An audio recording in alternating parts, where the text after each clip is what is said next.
En este tema de los incendios es bien preocupante porque estas abejas, como son pequeñitas, no vuelan muy lejos y a diferencia de las apis, de las abejas extranjeras, no enjambran, o sea, como que no se va todo el enjambre de un lado al otro. Creo que también es importante como que hacer más estudios, un poquito profundizar en investigación de toda la riqueza, tanto el impacto en salud que pueden tener o los potenciales usos de los productos de las abejas.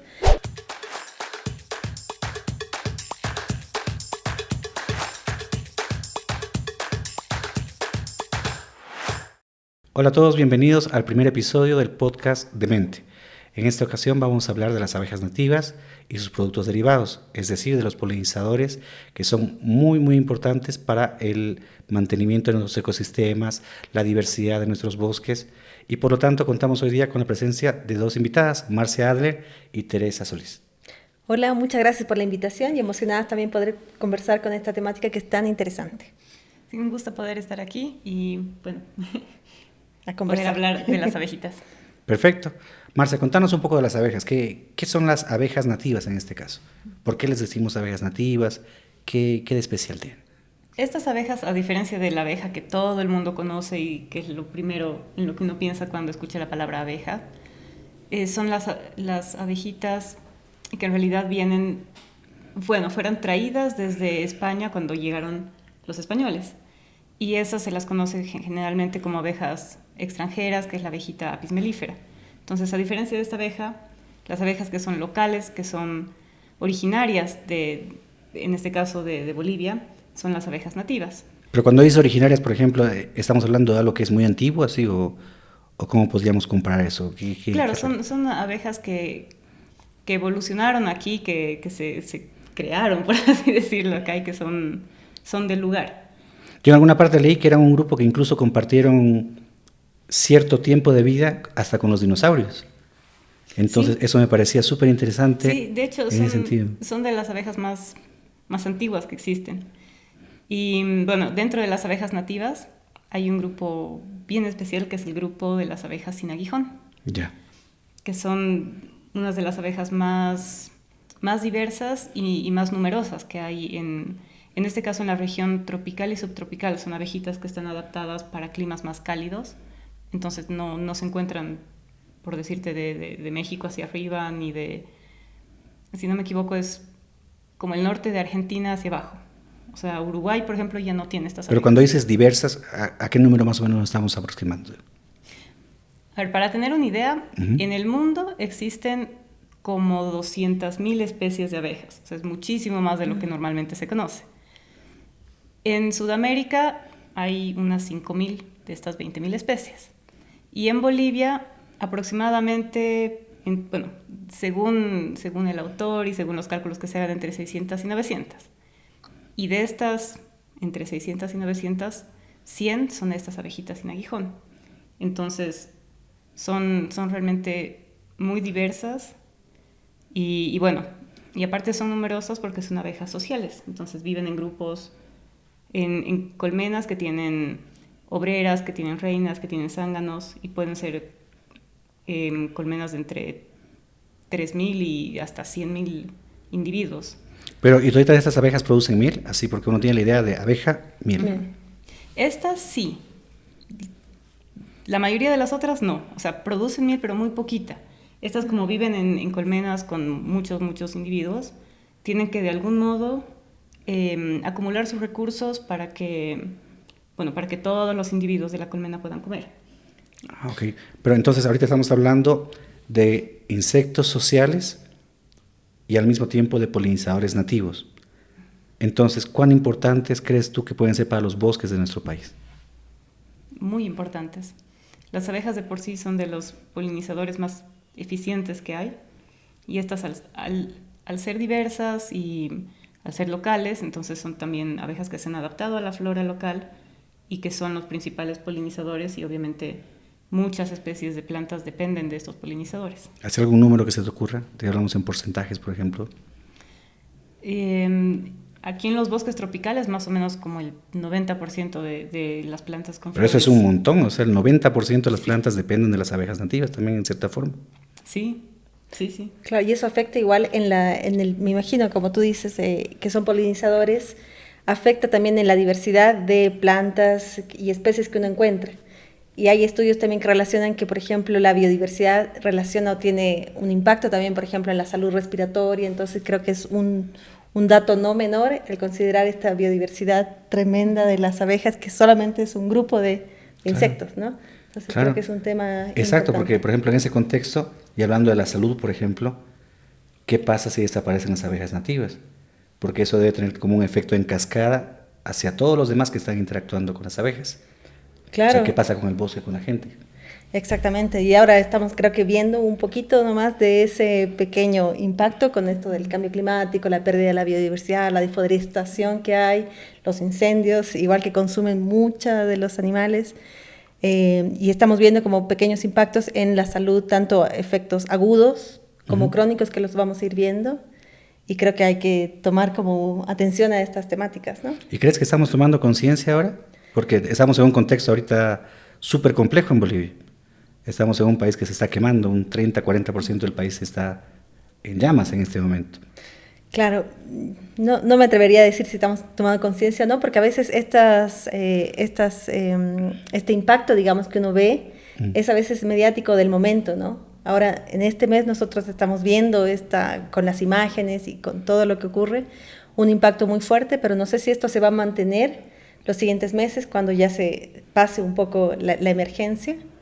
Y no sé si va a depender solo de la voluntad de las personas o tiene que haber una legislación que apoye, digamos, tomar acciones más fuertes, ¿no? Claro, porque a mí me da la impresión de que la sociedad en general tiene como memoria a corto plazo. Entonces ahora sí, realmente todo el mundo está preocupado, a todo el mundo le molesta el humo, todos, no sé, hay un montón de marchas, de donaciones, se ve que la gente sí está preocupada y consciente ahora.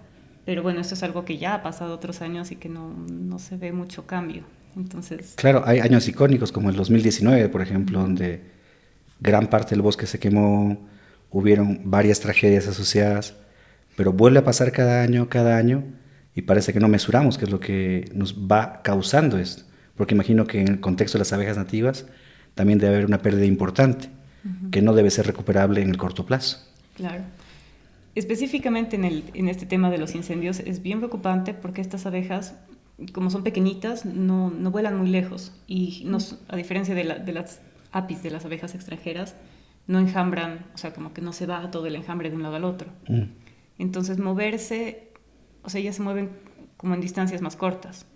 Entonces cuando hay un incendio, se quema toda una parte y claro, para que se regenere necesitan haber polinizadores. Pero los primeros polinizadores en llegar por el tipo de vida que tienen, por cómo se mueven, son las apis, que no están especializadas como para todos los tipos de plantas. Y obviamente eso va haciendo que vaya habiendo como una selección de que se va regenerando, ¿no? Y así se pierde mucha diversidad. Claro. Y obviamente cuando las abejitas ya empiezan a llegar a ese lugar, está principalmente repoblado por apis, entonces tampoco encuentran muchos lugares donde anidar, por ejemplo. ¿Y tú crees que hay mucha competencia entre apis, por ejemplo, y las abejas nativas?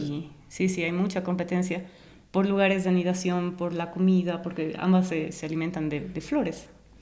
Y las apis igual tienen poblaciones muy, muy numerosas. Entonces, claro. Algo que me parece curioso y que tal vez también tú sepas, Teresa, o puedas darnos una opinión es, ¿por qué crees que hay tanta, como digamos, motivación a la crianza de una especie introducida en lugar de apoyar, por ejemplo, a las especies nativas? Yo creo que en parte se debe, o mi opinión personal, que también las personas que trabajan, digamos, en la producción de miel, también necesitan, y es un medio de subsistencia, ¿no? Claro. Entonces, yo no conozco mucho el mundo de las abejas nativas, pero un poco por las experiencias que hemos tenido en los proyectos, uno ve que la cantidad, por ejemplo, de miel que producen las apis es mucho mayor. Obviamente son distintas las calidades, las características, pero uno ve como el beneficio más rápido e inmediato. Y también me parece que estas abejitas, las abejas nativas, por lo menos las señoritas y las que hemos visitado, son muy sensibles. Entonces, por ejemplo, cuando hay una helada, hay un riesgo de que se pierda toda la producción, ¿no? Entonces es un riesgo también trabajar en este tipo de abejitas. y es más seguro, digamos, trabajar con la otra que te produce más, que es más fácil de comercializar, que la gente también la visibiliza más, que es más fácil o más conocida también los productos derivados, etcétera. Creo que también hay una cosa como cultural y de conocimiento y de valorización que se tiene para fomentar un poco la estrategia de comercialización y la producción. ¿Y qué creen que deberíamos hacer? Así les consulto, porque podemos hablar de educación ambiental, podemos hablar ahorita de paliativos al desastre que está ocurriendo, pero al fin y al cabo, ¿cómo hago que una persona del público local, por ejemplo, se interese en saber más de abejas nativas? Que se dé cuenta que va a perder la mitad de su plato si es que desaparecen, por ejemplo, nuestros polinizadores nativos, como las abejitas. ¿Qué podríamos hacer para que esa gente se sienta parte tanto del problema como de la solución?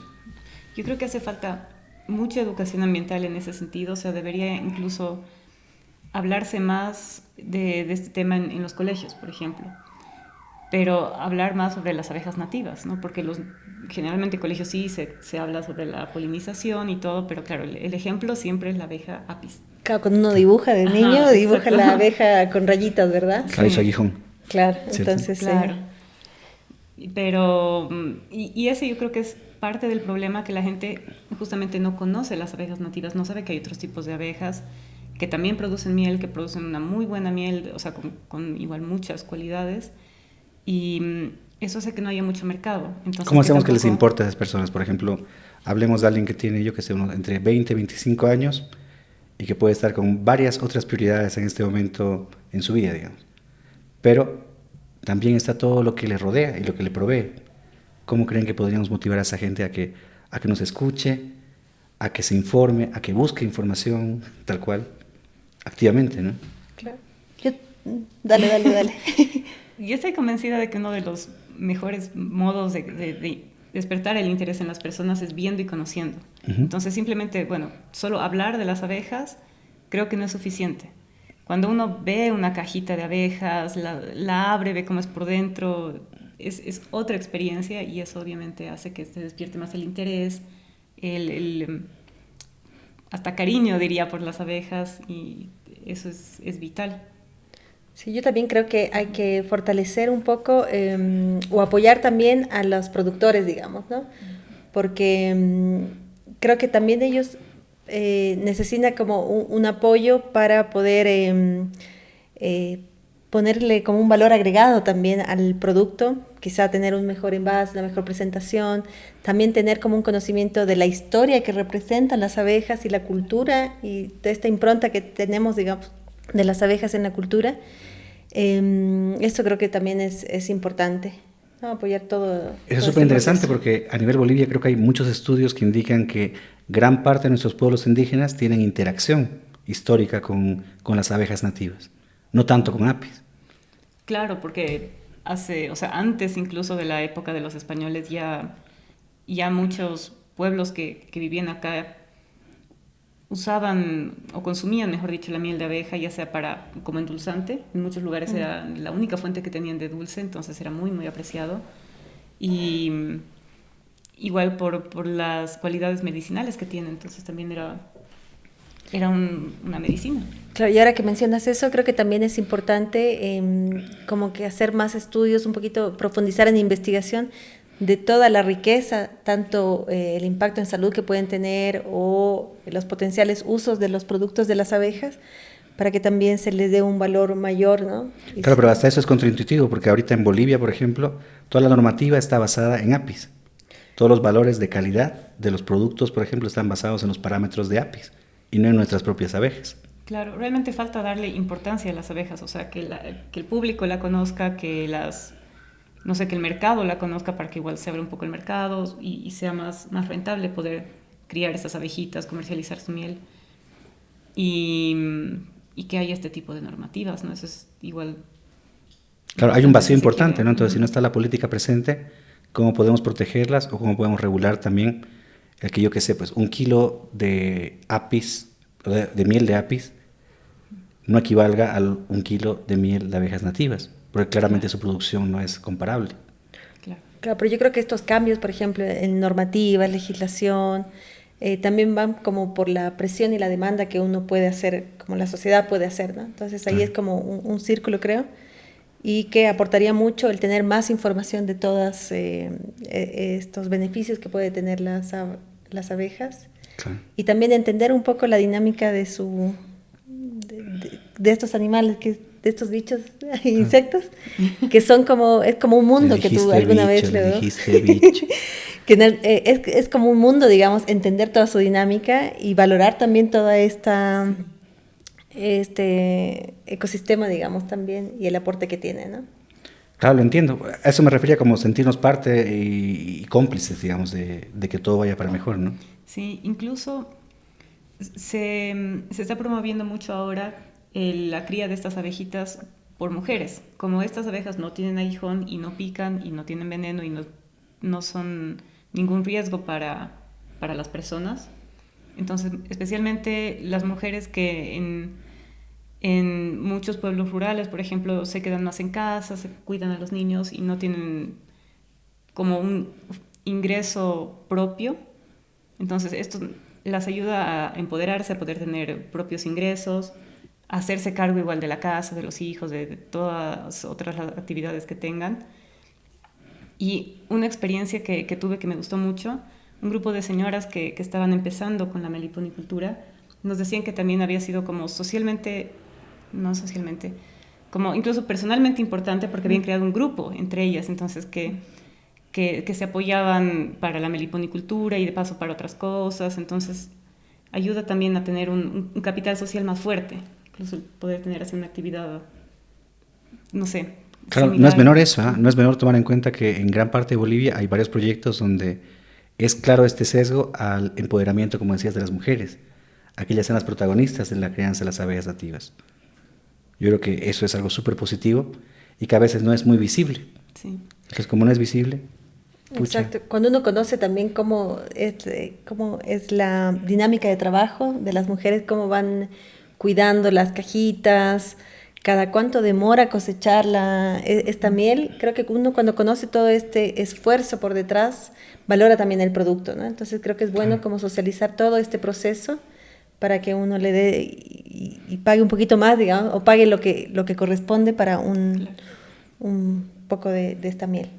Claro, algo interesante es que ahora cada vez aparecen más publicaciones, por ejemplo, respecto a la calidad de las mieles, respecto a las propiedades de los productos de las abejas nativas. Yo creo que eso enriquece un montón la capacidad de que uno se informe de qué está queriendo consumir y también, como dices tú, valorice más lo que está comprándole a la persona. Porque a veces tú ves solamente a una señora que está, yo que sé, en el mercado vendiendo en una botella una miel que te dice, esta es miel de señorita, por ejemplo.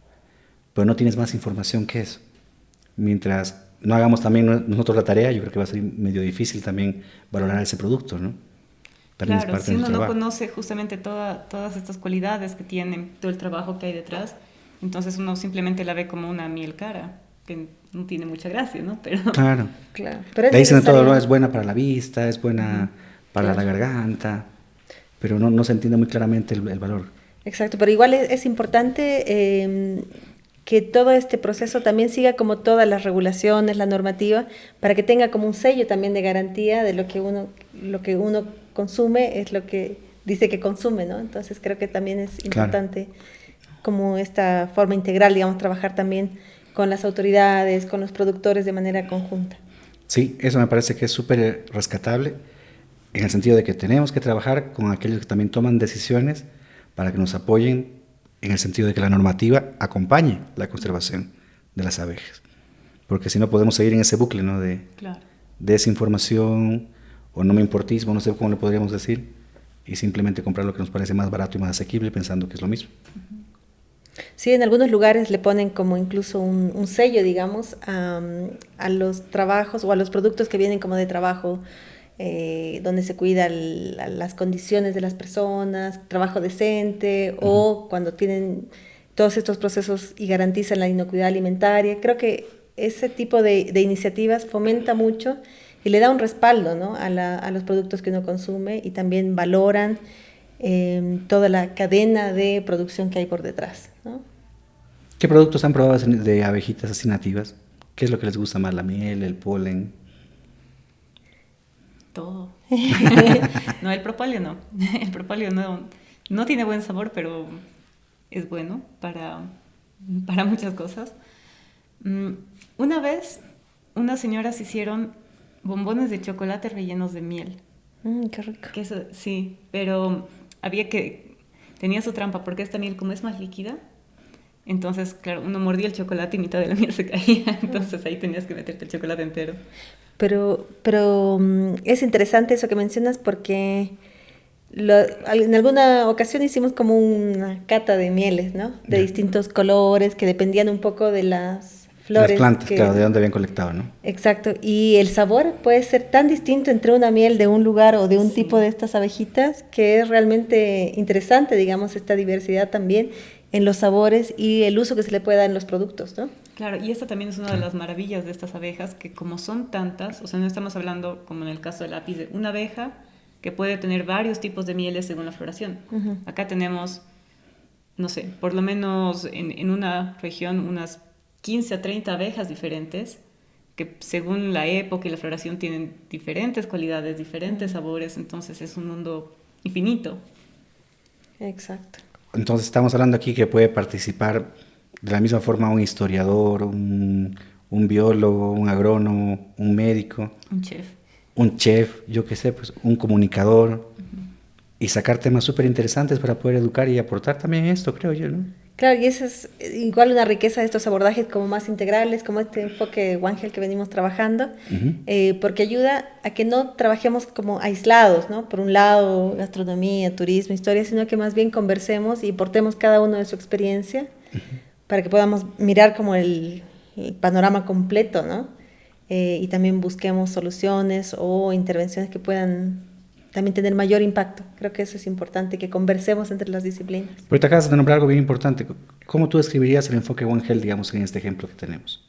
Yo creo que es muy, muy claro, digamos, uno de los ejemplos más ricos, porque uno ve prácticamente cómo las abejas impactan directamente en el ecosistema, en el ambiente, digamos, y también tanto de manera directa con los productos que tienen las abejitas o el impacto a través de la biodiversidad, también afectan la salud humana y también la cadena, digamos, con los otros animales, ¿no?